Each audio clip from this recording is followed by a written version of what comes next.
kita sebutlah nama artis kan lagi rame juga ya, Yeah. Sarwenda ini yang diduga Mbak Sarwenda melakukan pesugihan di Gunung Kawi. Oke. Mbak Sarwenda yang memang datang ke Gunung Kawi itu, kita nggak bisa langsung ngejudge Sarwenda itu datang ke sana untuk pesugihan. Tapi kan memang melihat ini kan Rubennya sendiri mantan suaminya saat dulu bersama sering sakit-sakitan. Oke. Bahkan mengalami kejadian mistis ya di rumah ya, yang kayak tiba-tiba ada kejadian mistis itu gitu-gitu di rumah. Kalau kayak gitu, apa itu salah satu bentuk dari kayak efek pesugihan yang dilakukan oleh Sarwendanya sendiri? Banyak gitu kan, dan Ritualnya terlalu banyak. betul. Adapun yang dialami Mas Ruben sampai sakit-sakitan kayak gitu, memang saya mengindikasikan di situ ada non medis ya.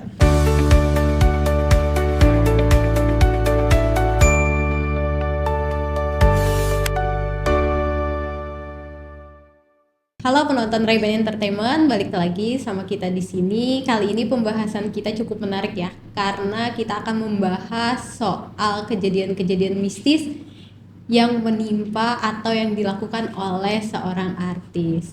Kita sekarang ini sedang bersama dengan Ki Reman. Halo Ki. Kita akan bahas yang lagi ramai nih Ki. Ya, apa tentang nih? soal pesugihan yang di Gunung Kawi. Oke.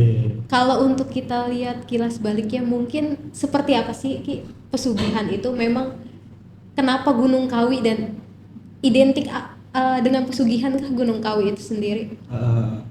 Oke, jadi kalau kita membahas tentang Gunung Kawi, memang secara umum ini masyarakat menilainya Gunung Kawi ini tempat pesugihan. Ya. Tetapi yang sebenarnya terjadi itu bukan pure tempat pesugihan, Mbak. Gitu. Jadi itu tuh merupakan tempat penziarahan. Karena memang tadinya itu di situ ada dua tokoh makam spiritual ya. Di situ kalau nggak salah Mbah Jugo sama satu lagi siapa tuh lupa ya. Memang orang yang datang ke Gunung Kawi itu tujuannya adalah berziarah dan berdoa gitu.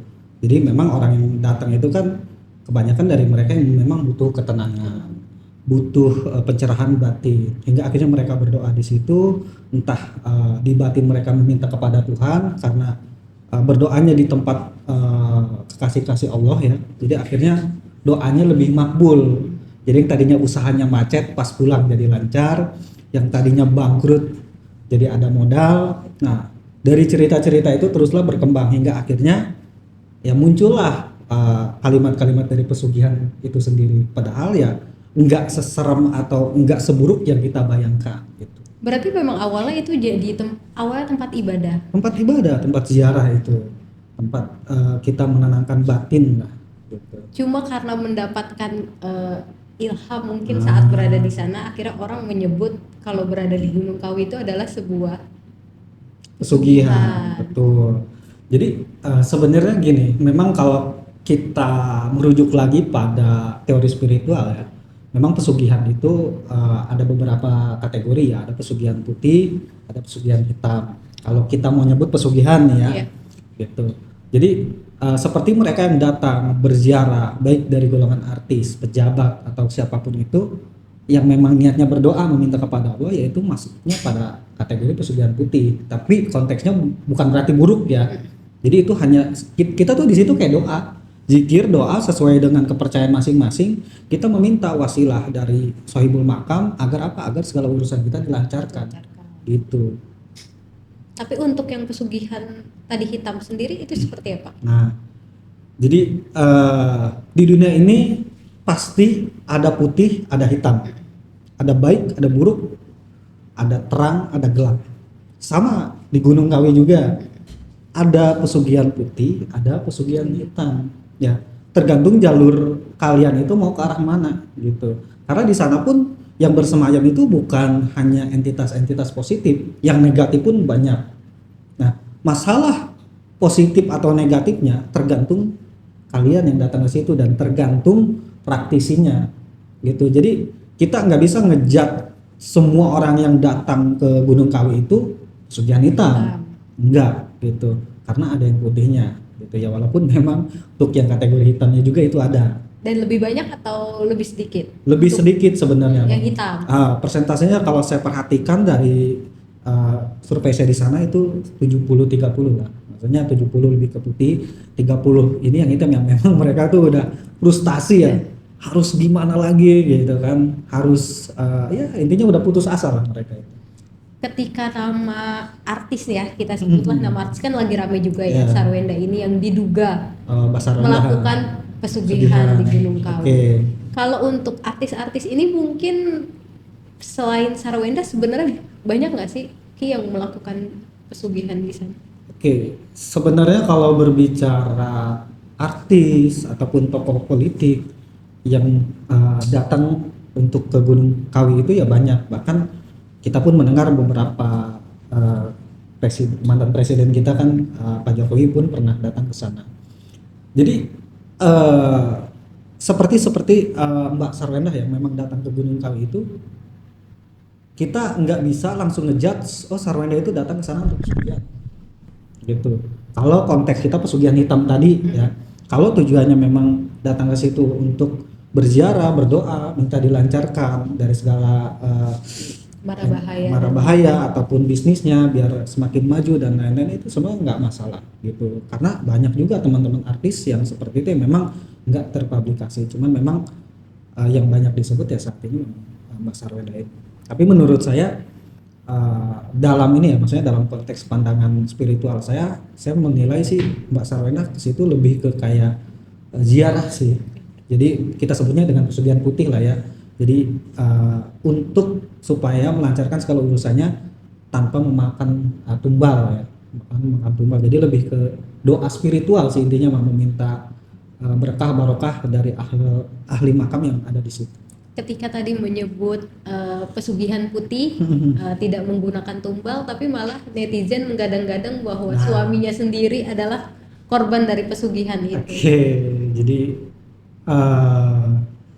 memang gini ya, ya entah ya, mungkin ya namanya seorang artis itu kan pasti ada apa namanya netizen ya, maksudnya yang memang nggak suka, pro kontra lah intinya. Memang secara teori spiritual ada seperti itu. Kita bicara teori spiritualnya ya, gitu. Memang ada yang memang dia pesugihan, tadi itu pesugihan hitam dengan cara menumbalkan orang terdekatnya, baik itu suaminya, baik itu istrinya, gitu. Jadi dalam perjanjian tersebut, oke, bahasa kita ya, buat aku kaya secepatnya. Ya. Nah nanti dalam perjanjian itu ya siap nggak si entah anak kita ataupun suami kita, istri kita itu akan ditumbalkan, sakit-sakitan, akan banyak fenomena-fenomena penyakit mistis, yang mistis dan nggak logis gitu. Sakit tapi dicek ke dokter nggak ada, sakit tapi diperiksa medis hasilnya normal semua. Nah itu bisa terjadi gitu. Itu secara teori spiritual ada. Nah, tetapi bukan berarti orang yang datang ke Gunung Kawi itu melakukan ritual pesugihan yang seperti itu semua. Jadi konteksnya kalau kita mendengar pesugihan itu jangan langsung negatif dulu ya. Itu kan bahasa pesugihan itu kan bahasa kebatinan ya. Jadi bukan berarti jelek gitu. Jeleknya itu kalau kita ambil jalur yang pesugihan hitam. Yang tadi itu yang sampai menumbalkan orang terdekat kita sampai sakit-sakitan bahkan meninggal dunia. Tapi kan memang melihat ini kan Rubennya sendiri mantan suaminya saat dulu bersama sering sakit-sakitan. Bahkan mengalami kejadian mistis ya di rumah ya, yang kayak tiba-tiba ada kejadian mistis itu gitu-gitu di rumah. Kalau kayak gitu apa itu salah satu bentuk dari kayak efek pesugihan yang dilakukan oleh Sarwendanya sendiri? Jadi di sini saya bukan menyampaikan bahwasanya Sarwenda ini pesugihan ya. Melakukan pesugihan. Tadi masalah pesugihan itu kan ada putih, ada hitam ya. Nah, tetapi kembali kalau dalam teori spiritual, misal ada seseorang yang memang melakukan pesugihan hitam ya, pesugihan hitam. Nah, seandainya istri atau suami kita yang dikorbankan, maka si istri atau suami kita ini akan menemukan banyak fenomena aneh gitu, baik yang tadi sakit-sakitan ataupun fenomena gejala di rumah yang memang banyak hal kejadian mistis seperti munculnya suara ledakan, munculnya bau aneh gitu, ataupun mimpi-mimpi buruk berulang yang sering dialami oleh si korban. Nah itu tuh merupakan salah satu tanda bahwasanya orang tersebut ya memang sedang dalam pengintaian oleh makhluk gaib yang sudah dijadikan kerjasama pesugihan hitam tersebut gitu. Nah kalau berbicara Ruben Onsu pada saat kondisi sakit-sakitan, memang kalau saya melihat itu ada unsur non medis ya. Tetapi kita nggak bisa ngejudge Ruben Onsu ini ditumbalkan oleh Sarwenda gitu ya. Memang secara teori spiritual saya bilang ada ya, tapi bukan berarti hal itu memang yang dialami oleh Ruben ya. Karena ya kembali kalau saya melihat ke Sarwenda ini lebih ke pesugihan putih aja sih, seperti ziarah, doa, meminta keberkahan gitu sih. Kalau misalkan kita lihat sebenarnya efek dari pesugihan itu selain tumbal tadi kesehatan, bisa juga merenggut nyawa, kayak meninggal kah atau seperti apa sih untuk efek-efek dari pesugihan itu sendiri sebenarnya? Iya, jadi pesugihan itu sebenarnya semua itu tergantung perjanjian ya. Kalau perjanjiannya kita merujuk pada pesugihan hitam, tentunya efeknya itu akan berdampak negatif. Sebenarnya pesugihan hitam itu nggak mesti harus menumbalkan orang lain. Bisa juga dengan menumbalkan diri sendiri. Cuman kan secara logika masa Siapa iya yang mau ditumbalkan? gitu. Dia tujuan pesugihan buat kaya, Tapi diri sendiri. tapi diri sendiri gitu kan. Tapi memang kecuali memang mereka yang benar-benar tulus. Saya pernah kedatangan pasien dia tuh udah benar-benar buntu ya, pengusaha UMKM lah ya, jualan cireng gitu. Cuma dia punya beberapa cabang lah. Itu memang sampai dia ke saya, nggak apa-apa Kilah gitu. Yang penting anak istri saya hidup bahagia. Nah, itu saya artinya memang ya ada beberapa orang tertentu yang pengen orang tersayangnya itu bahagia dan dia menderita. Tapi itu jarang. Kebanyakan orang yang melakukan pesugihan pasti menimbalkan orang lain. Bahkan saya pernah Mbak didatangin beliau bapak-bapak suami istri pakai jaket ojek online ya, datang ke rumah saya dengan dua anaknya balita, yang satu udah bisa jalan, yang satu bisa digendong. Datang ke saya, Ki, saya mau pesugihan. Ki, saya mau pesugihan, tapi saya mau cepet, kata dia. Cepet yang uang itu datang sendiri. Saya diam. Ya, saya mau menjaga profesionalitas saya nggak akan kaget gitu. Saya cuma bilang gini, tujuan saya ngomong kayak gini sebab biar nggak jadi sih gitu. Bisa Pak, cuman tumbalnya itu anak atau istri, saya bilang. Dia jawab gini, aduh kalau istri mah jangan Ki, kata dia. Kalau anak nggak apa-apa. Saya diam, hati mah gemeter gitu ya, maksudnya kayak ya oke lah, saya paranormal gitu, tapi saya juga punya hati nurani. Itu anaknya, yang satu lagi digendong, yang satu lagi jalan. Saya tanya, kenapa anak? Gitu. Karena maaf Ki, ya, kalau anak itu kan belum ada dosa, kata dia. Kalau sekali meninggal juga pasti masuk surga. Terus ya kita bisalah bikin lagi ya. Oke, saya di situ nahan. Oh oke, saya bilang. Nah, akhirnya singkat cerita, atau gini aja Ki, kata dia, bisa nggak tumbalnya istri, tapi jangan istri saya ini, saya kawin lagi, kata dia. Nah, istri kedua saya ini yang jadikan tumbal gitu. Saya bilang, oh iya bisa saya bilang. Cuma batin saya itu kayak, ini orang gila gitu. Maksudnya kayak, ayolah, pesugihan itu kan nggak harus merujuk pada hal yang buruk dan hitam ya. Kan saya bilang tadi, untuk yang putih pun ada gitu, kita jalur aman aja gitu. Berarti kadang Ki juga suka perang batin ya, ketika ada orang yang mau pesugihan hitam sendiri ya. Iya, jadi akhirnya iya, saya tahu ya dengan kondisi sosial ekonomi dia seperti itu, akhirnya saya tembak aja mahar yang saya pikir nggak akan sanggup. Nggak masuk logika lah. Gitu, bisa kata saya, cuman maharnya sekian 100 juta, saya bilang. Saya berpikir biar nggak jadi nih. Itu maksud saya, itu biar nggak jadi. Wah, kalau udah mahalan Ki ya. Saya kemarin nanya-nanya di daerah Sragen kayak cuma 5 juta katanya. Oh, berarti kurang hebat kata saya. Nah itu, jadi bener lah kata Mbak Anggi itu. Jadi saya walaupun praktisi, saya nganggapnya saya praktisi abu-abu ya, nggak hitam nggak putih, saya di tengah-tengah. Kadang saya perang batin, karena yang datang ke saya itu bukan cuma pesugihan, tentunya kayak masalah perpeletan gitu kan. Ani-ani kan yang saya urusin banyak juga nih. Gitu kan, ani-ani lah yang suaminya ini, suaminya istri, aduh pejabat ya, banyak banget kayak gitu. Jadi ya itulah, jadi apa ya, sambil menyelam sambil minum air lah. Maksudnya saya jalanin tapi saya selalu mengarahkan ya hal baik gitu kan, jangan sampai ya aneh-aneh, jangan sampai rumah tangga cerai gitu atau ya itu sih. Kalau dari Ki sendiri mungkin pengalamannya apa sih yang mungkin paling nggak masuk di akal sebagai paranormal ya? Pertanyaan bagus ini. Ini yang paling terbaru aja ya. Saya, aduh, ngomongnya gimana ya? Ya Pak, menurut saya paling aneh ya. Paling aneh. Yang paling aneh itu bukan mereka yang datang ke saya minta pesugihan tumbal atau mereka yang melet, santet. Buat saya itu hal biasa. Ya. Saya kedatangan salah satu pasien saya, cowok. Ya. Cowok, dia ngelihat gini lah konten saya di podcast kayak gini di salah satu media. Dia datang ke saya WA gitu kan. Emang gak jauh, titik lokasinya masih daerah Tangerang ya, dekat lah setengah jam dari rumah saya. Itu awal konsultasi itu emang agak aneh juga. Saya pikir ini orang ngetes atau apa, tapi saya deteksi lagi secara psikologi bener nih orang. Ya udah kan, datang aja, saya bilang datanglah dia. Datang, duduk, bawa motor sambil bawa BPKB motor di jaket. Dia keluarin BPKB sama uang 300.000. Ki, dia bilang, saya tahu di Aki itu masalah pelet bayarannya nggak main-main, gitu.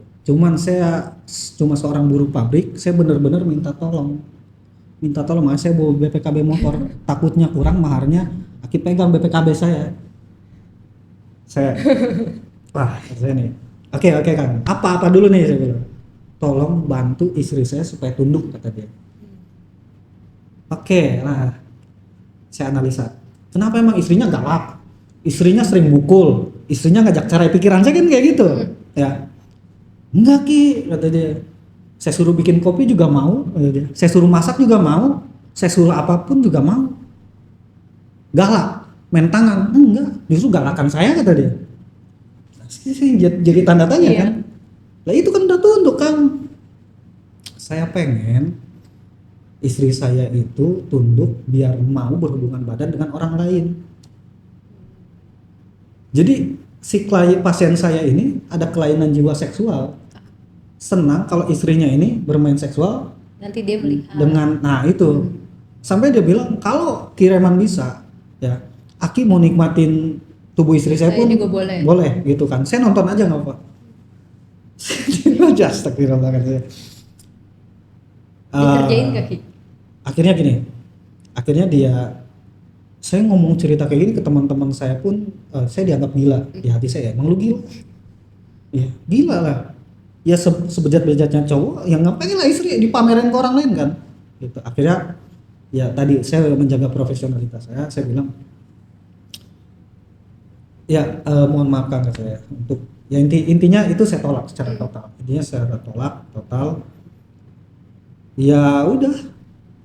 Jadi akhirnya ya pulang dengan rasa kekecewaan karena ya dia berpikir saya mau bantu. Bisa bantu. Karena sebelum ke saya ya, ke praktisi sebelumnya itu mereka pada oke tuh. Gitu. Biar ke Kireman gak mau.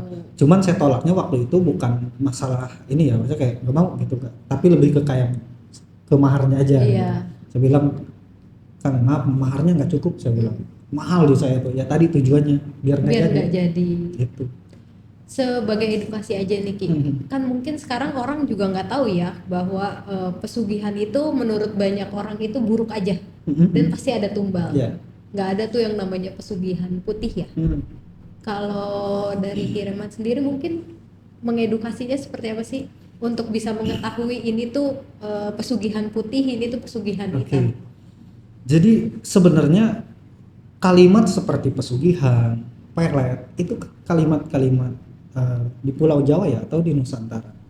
Jadi arti dari pesugihan sendiri itu kan memang adalah seseorang yang mencari jalan kekayaan dengan cara berdoa. Itu arti yang saya maknai ya dari arti pesugihan secara umum gitu. Orang yang mencari jalan kekayaan dengan cara berdoa gitu. Nah, yang menjadi putih atau hitamnya ini berdoanya kepada siapa? Gitu. kalau berdoanya kepada Gusti Allah, mengamalkan ayat Asmaul Husna yang berkaitan tentang rezeki, bahkan Rasul pun mengajarkan kita seperti sebelum buka usaha nih, baca doa, sebelum keluar rumah kita baca doa ini biar rezekinya lancar. Itu konteksnya Disiapin sudah ayatnya ya. itu konteksnya sudah masuk dalam kategori pesugihan putih, ya, gitu. Karena kenapa? Yang saya bilang pesugihan adalah orang yang mencari jalan kekayaan dengan jalan berkah dan dengan jalan doa, gitu. Semua juga doa, gitu kan. Yang hitam pun doa. Yang membedakan itu mintanya ke siapa. Kalau yang hitam kan mintanya ke setan, gitu. Jadi nggak selalu kalimat pesugihan itu identik dengan hitam ya, gitu. Itu untuk versi saya ya, maksudnya untuk versi saya. Memang yang saya pahami kayak gitu. Mungkin kalau dari kacamata Kireman ya, melihat fenomena Sarwenda sendiri.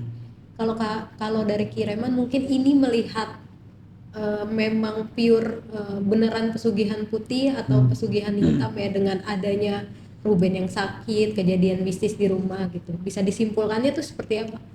Oke. Jadi kalau merujuk pada Sarwenda kembali ya, secara teori spiritual memang ada seperti itu. Tapi kalau saya menilai dari Sarwenda ini, saya menilai lebih ke pesugihan putih aja sih, gitu. Dengan cara jalan doa untuk melancarkan kerezekiannya. Karena yang saya lihat seperti ini, saya analisa dari kejadian viral kemarin ya, tentang apa tuh salah satu konten kreator juga lah ya, podcast dengan salah satu kuncen di situ.